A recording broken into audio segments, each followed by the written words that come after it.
Hey up, me duck, you alright? Welcome back to another episode of Question Time with your host, Team Cycles, aka Thomas Moore. Got a question here from an Instagram follower who says, "Hi mate, I'm going down a fairly similar path to yourself and recently stopped competing in bodybuilding with the goal to get fitter. Would you be able to do a video or answer on your story how you dealt with one, the change in your physique, and also, what are you trying to say? And also two, business, because that's the one area I'm struggling with." Thank you. Absolutely. Let's just jump straight into it, shall we? Change is inevitable. It's going to happen. It needs to stop being viewed as a regression or a negative. I'm certainly someone that's been on the receiving end to many "oh, you've changed. Oh no, I don't like Tom. He's changed." In the past 11 years I've been on YouTube. I once started as this very mundane character who used to create content in his mum's living room. I started to make money from that content and online coaching, buy myself goods, albeit a little materialistic on my behalf. I hold my hands up and accept. However, that triggered people. We are in this world whereby you've got individuals that are quite content and happy when they deem you on their level.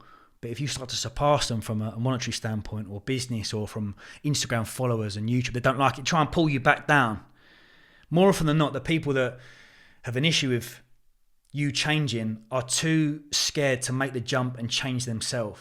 Change should be embraced as a positive. Now, there are far better individuals out there that can explain that than me. One of them is Dan Gilbert, who I all recommend you watch his TED Talk. It's called The Psychology of Your Future Self. There's two quotes from that talk that I really enjoy. The first one is, "The person you are right now is as transient, as fleeting, and as temporary as all the people you've ever been. But one constant in our life is change." I love that.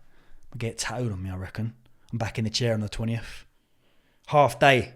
I said, cover me up, baby. The second quote from that talk is, "Human beings are works in progress that mistakenly think they're finished." Love that as well. We should never view ourselves as the complete product, the finished product. You know, we become far too comfortable at times, and I've certainly been there. Back when I had my Team Cycles members site, and without blowing smoke up my own arse, I really don't want you to think that, but I was earning a substantial amount of money through very little work. Gigi, my videographer, used to send me the content. I used to click the button, upload it, and that was it. I became far too content and comfortable, which is the enemy, you know. That quote again, "Human beings are works in progress that mistakenly think they're finished." If we don't look back at our previous self, and I'm talking as a content creator here, look back at our previous content and cringe a little bit and go, "Oh God, I can't believe I uploaded that," then you're doing something wrong. I really do believe that. Simon Sinek also said we should always view ourselves as works in progress. They kind of link and tie in quite nicely together. Now, to answer your question, how I felt or feel with my physique changing, because I get this a lot. I get a lot of questions like, do you ever look back at your previous self and miss it? People highlight my Marbella physique as my peak physique, which I think I can agree on. It's that kind of post-show window whereby you're very full, very vascular, you're tanned, and you're looking good. But I can sit here hand on heart and say I don't miss it. I really don't. And the way in which I coped with that transition was a gradual fade out. I didn't go completely cold turkey. From when I stepped away from the bodybuilding stage last year, I didn't go straight into functional, because I think that's when the issues psychologically come into play with you dealing with the way you look. And you can look back at my previous content last year when I used to stand here and talk about my training, and a lot of my training heavily biased bodybuilding, but month after month after month, you saw that amount of volume and bodybuilding training and sets diminish. And what you saw increase was levels of endurance, cycling, swimming, more functional work. And because I became so fixated and my dopamine hits came from that style of training becoming more orientated around progression in the gym as opposed to the way I looked, it wasn't an issue, you know. And that segues a little bit into business. My business is somewhat predicated on the way I look. However, I don't need to look like a bodybuilder. I didn't really need to look like a bodybuilder back in the day in terms of my business. It helped. We can all agree that. Looking extremely shredded and vascular is fantastic for engagement and for gaining clients. But so also is the way I look now. What has come from me not bodybuilding anymore is more social events, food, alcohol.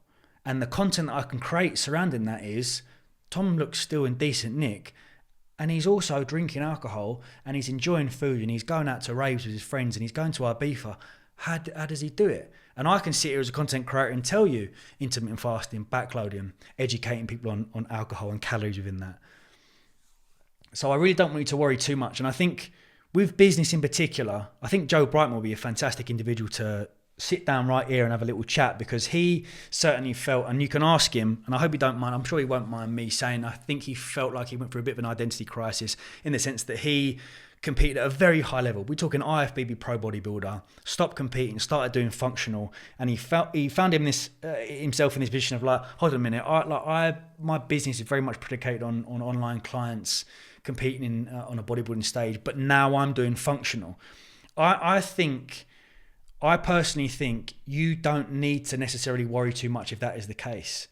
If you've built a big client base on your education knowledge surrounding bodybuilding, and you change a little bit and you start doing more functional or endurance stuff, that's not an issue.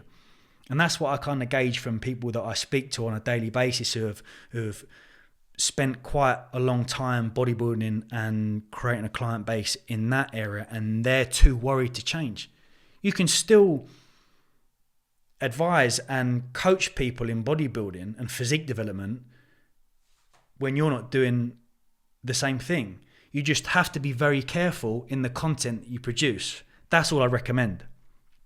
If you want to completely change up your client base, then that needs to be a gradual transition as well. You can't go, right, all you bodybuilding lot, I'm done with you lot, I'm going to go into performance-based goals now.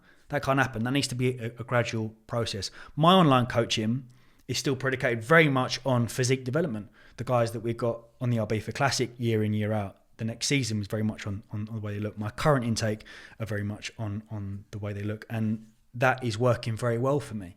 I'm not in a position whereby I'm sitting here now saying that I'm like a performance coach or a running coach or an Olympic. I'm not doing that. What we've done with Metaflow is we've introduced coaches that have more or far more expertise in that. But the content that you produce is the biggest thing. That is the biggest kind of anchor if you are struggling with the business side of things. You have to really ask yourself, where do I want to go from here? And if you indeed want to switch things up, then it needs to be a gradual process. And that way you can psychologically deal with it, again, with your physique as well. So I hope I've answered your question well enough there, mate. I think we should all embrace change. It should be viewed as a positive and not a negative. You know, I got called a hypocrite yesterday, for example. I posted a study about long-term anabolic steroid usage on the mental health of individuals. And off the back of my podcast with Dr. Dean for Men's Health back in March, when it was the first time I soaked in and took on board a doctor talking about the negative implications of long-term anabolic steroid usage on mental health, it shocked me a little bit. It scared me.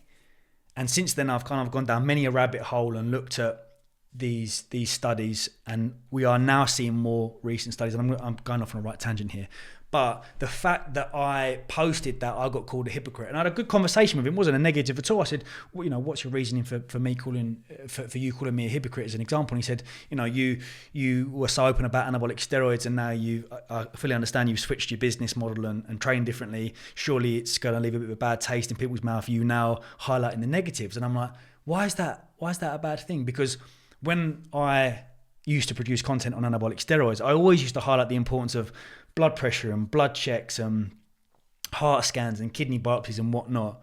But I naively overlooked the psychological implications. And now I'm in a position whereby like I'm spending quite large amounts of time looking at that, and it's worrying, it's frightening. So I want to use my platform to highlight that.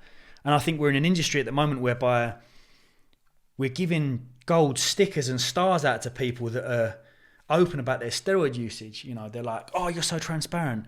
But we're not highlighting the implications, the long-term health implications. We're going off on a right tangent here. I do apologise, but let me just bring you back.